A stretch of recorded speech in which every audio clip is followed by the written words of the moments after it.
I think I might be changing my mind about these pickups. Now that I've got it semi set up, and I've got the new nut in place, which I'll show you better pictures of later. It still has to be cleaned up. It's not too bad. I've got fret issues up here, but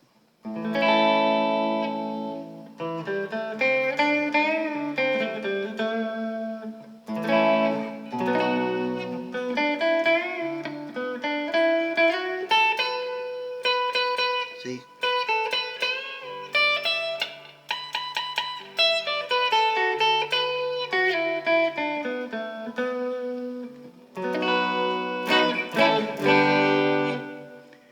middle position, it's already pre-wired for independent volumes.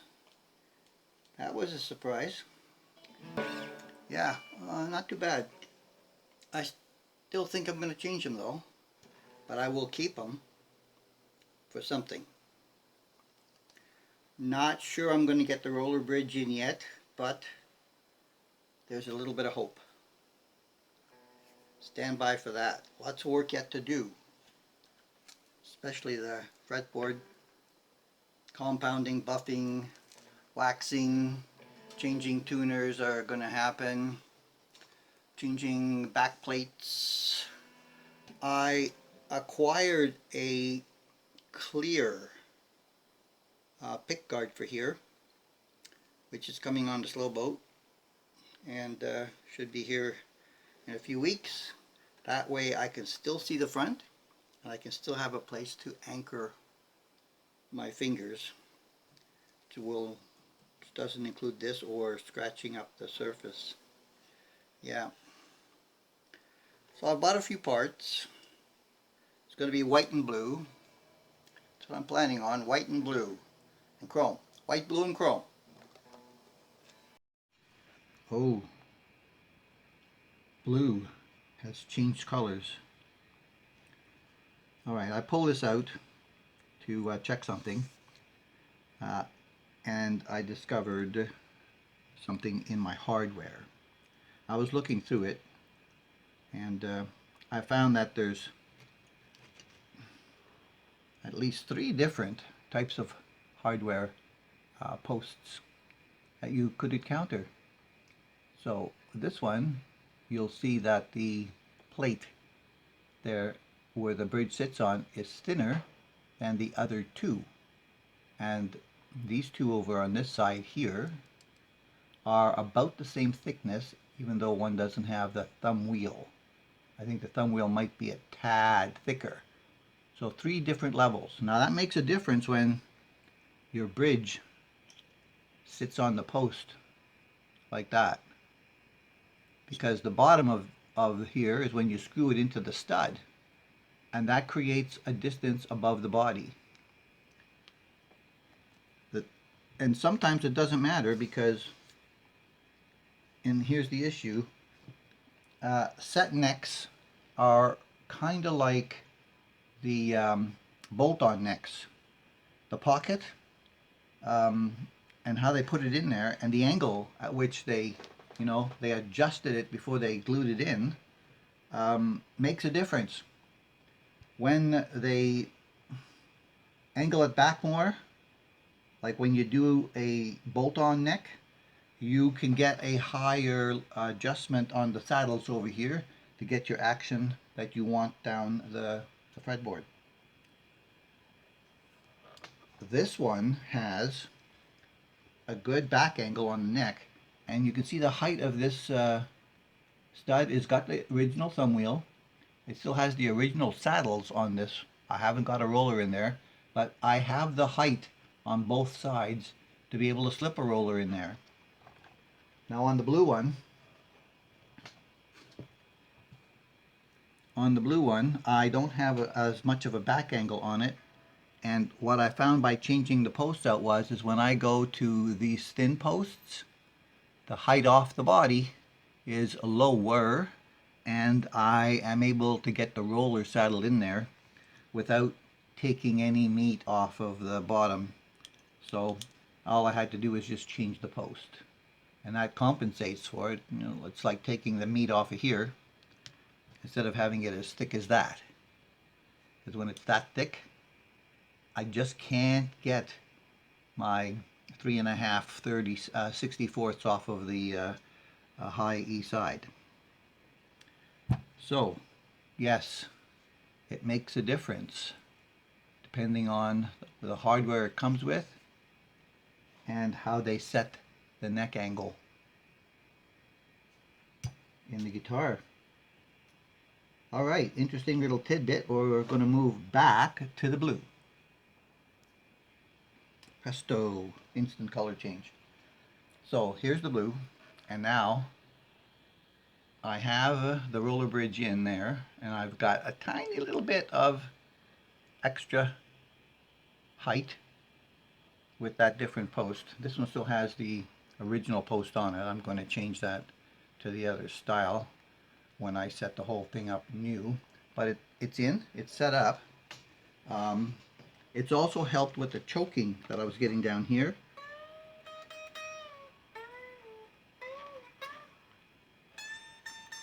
Except the high E string. So when I do the fretwork, I am going to do the fall away or roll off from 12 up.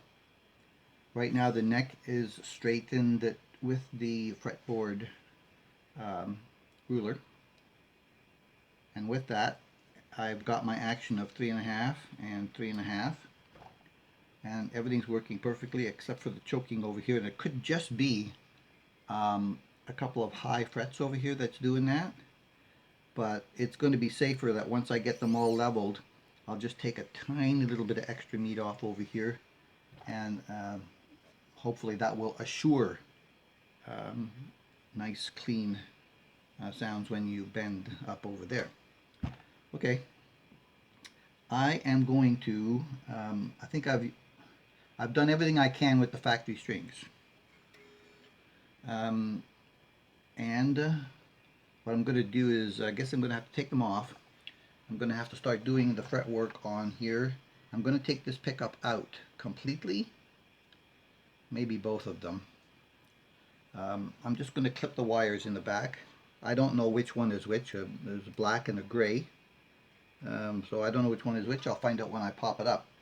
So I don't want any filings to get connected to this, and I don't want to put tape on it because I think I'm going to put in some either Vansons or Fleors in here anyhow, which are white. But I want to save these because I like these better than the ones in the green. I did a measurement of both of them, and on the Ocean Blue, the bridge measures 14.05K. On the green, 13.37. On the blue neck, I get 7.5K. On the green, 7.13K. So the Destiny CNC wound are in the ballpark, but they're not precisely the same, and you couldn't get them precisely the same anyway, even if you made the same number of winds with your machine in exactly the same way, and say you got the windings in exactly the same place. Because of the different rolls of wire that they use, the resistance of the wire per 100 feet can vary. There's a tolerance in wire making as well. So the resistance is usually specified in ohms per 100 foot. And that can vary. So everything electronic has a tolerance when you manufacture it. Everything. So even though they say CNC Destiny wound, you'll probably never get two sets of pickups on the same brand of guitar that has the same values. They'll be close, but never the same. Alrighty, got that out of the way. I'm going to put you on hold while I take care of cutting off these strings taking this off. I'm going to remove my nut because it's not glued in yet. And I'm going to take off the tuners as well while I'm here. I'm going to tape up the fretboard and do all of these frets.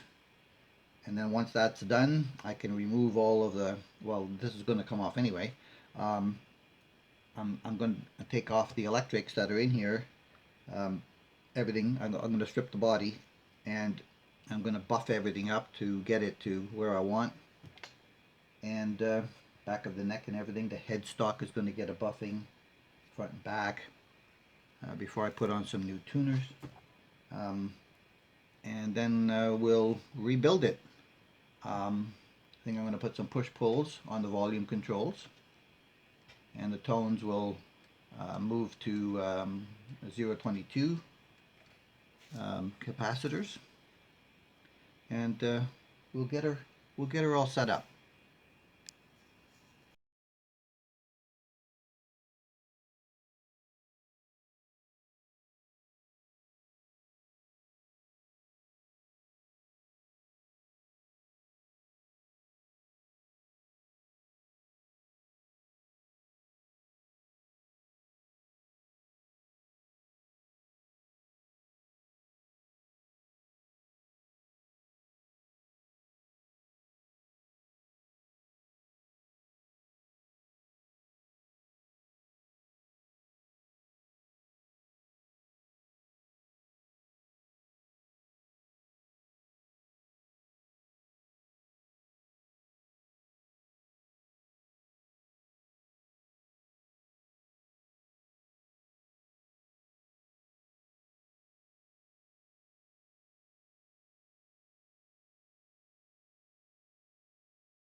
I realized as soon as I went to clip the wires that, yeah, I can tell which ones they are from the neck to the bridge because of which pots they're hooked up to.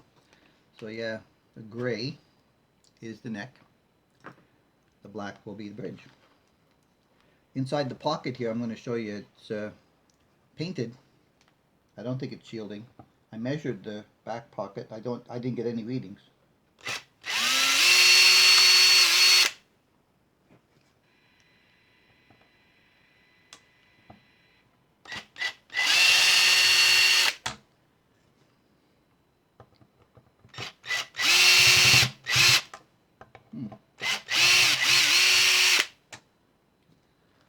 That screw doesn't seem to be biting very well.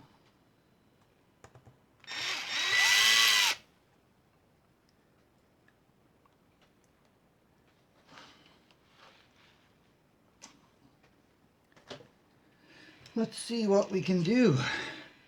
There's always something. All the rest of them were good. Use my fingernail to try to get it to come up, yeah. Not a lot of meat into the body. Yeah, almost nothing in there.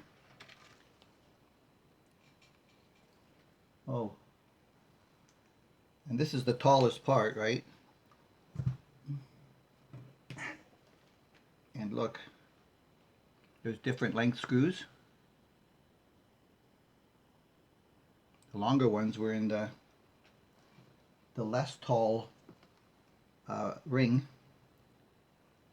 and the longer ones should have really been in there. So let's see what's going on.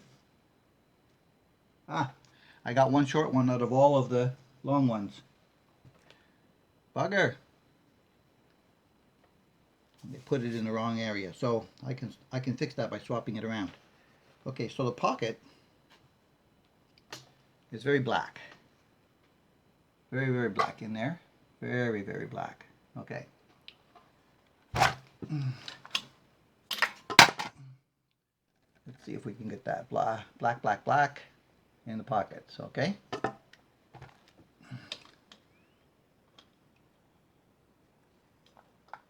Now, I just put that meter away. I do not think that it's actually shielding paint, because if it was, you should be able to get some kind of a reading off of it. I got even 200K. Let's see if I got anything. Ah, I do.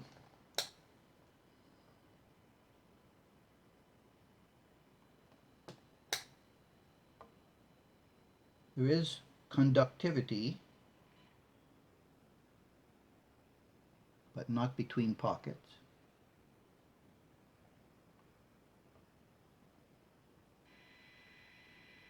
And depending on where you put your probe, you get a different resistance, because the whole thing is acting like a resistor and not actually a shield. If it was shielded like with the copper tape or silver tape, it would be 0 ohms everywhere. Here I'm reading, I'm about an inch and a half apart, 7.57K. If I put it from one side of the pocket to the other side of the pocket, it goes up to 14.46K. Same, oh, that's gone over. There we go. This one's even higher. Wow, 40K. It's really different in this pocket. All right, so that's why I don't subscribe to shielding paint. It's easier for people to do, makes them feel good, but it's really not shielding, because a Faraday cage is built on, you know, 0 ohms. Okay, so that needs a little bit of a buffing there. Looks like they got something on that. It's either on it or it's buggered up. Now, there were people talking about actual caps, and there are 1, 2, 3, 4. I can count at least 4 layers of wood. So I think what they've done is they've taken what looks like about 1/4 of an inch panels, glued them together. Yep, 1/4 of an inch. So there's 1/4 of an inch panels of wood. They glued them all together, and then they routed them to make a body. And the top here is 1/4 of an inch. Now, if it's all this maple on top of mahogany, I don't know.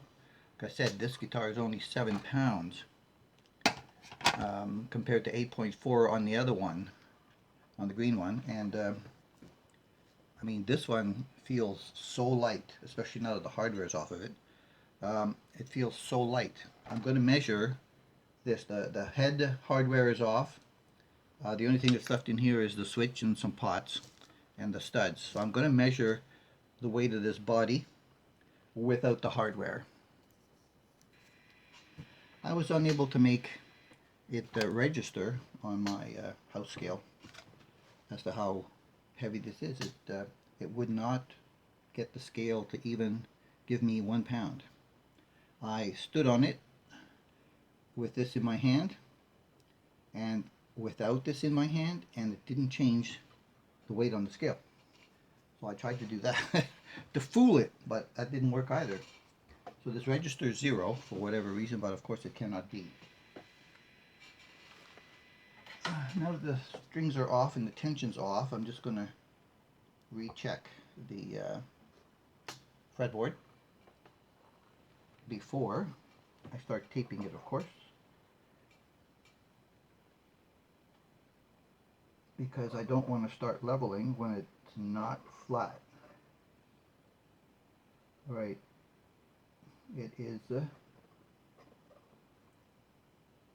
yeah, and don't forget, measure not only in the center where those inlays are, because they can be off. Measure the wood right across.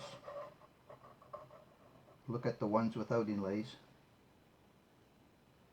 Make sure it's as flat as possible so that you don't have any gaps anywhere.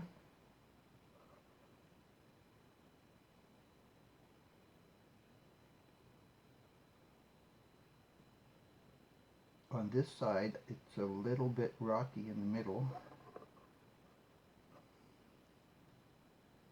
On that side, it's not. So that's another thing I was mentioning in another video, that the fretboard wood is not always level either. So pick a spot. See, and it's higher where the inlays are. So pick a spot where you think it's the flattest. I'll put it on top of the frets as well, even though they're uneven, to get an idea. So pick a spot that you can get it as flat as possible. I'm going to give this a, oh, it's already in the relief position. Yeah, it's in the center position.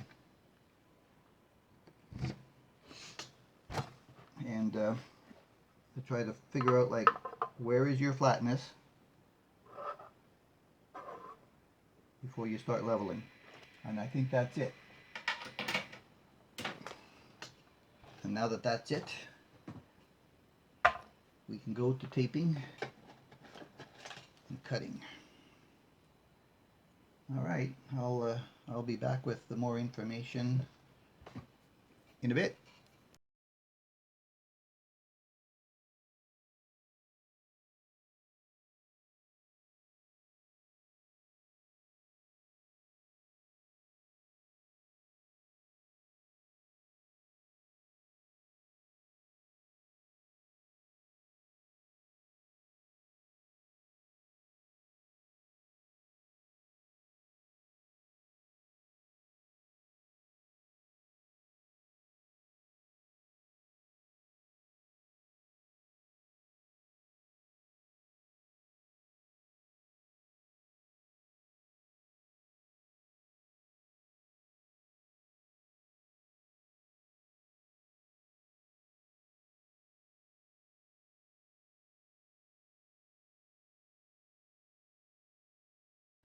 Oh yeah, and I'm applying a lesson learned on the last guitars to do the sharps that you find, even if they're slightly sharp and you want them smoother, do it now before you do all the taping and the other stuff, so that you don't have to do it at the end and then ruin all the beautiful crowning that you do.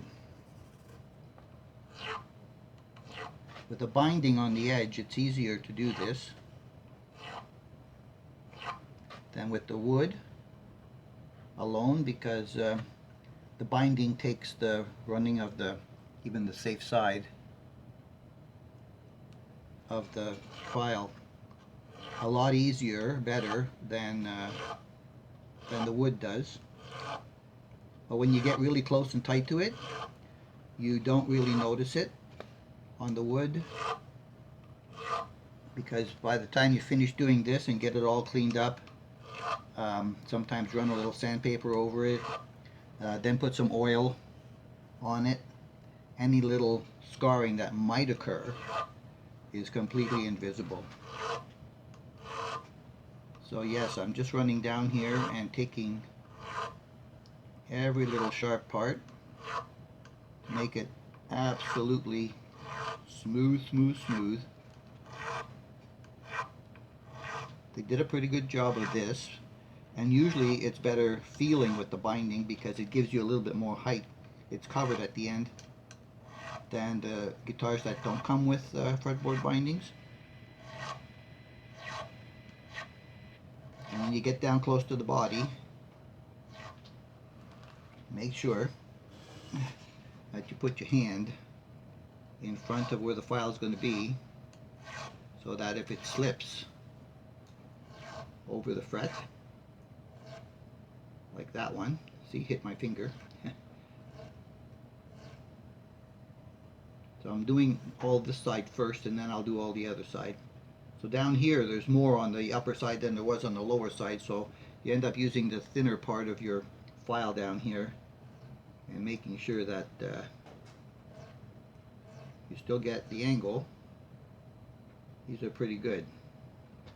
Not that you're ever going to feel them up there anyway, but make sure you put your hand there so that you don't gouge your body. And then I switch hands and I go back the other way.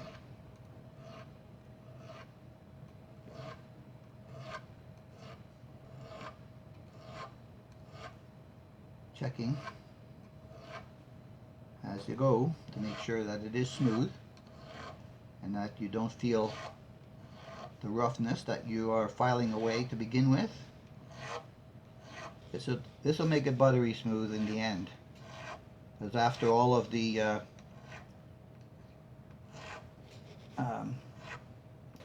leveling is the word I'm looking for. After all of the leveling, and then all of the crowning with the sandpapers back and forth, and finally the steel wool, these ends are going to be even smoother than they are now.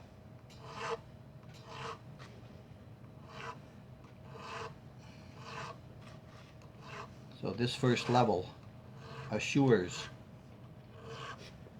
a really good result in the final.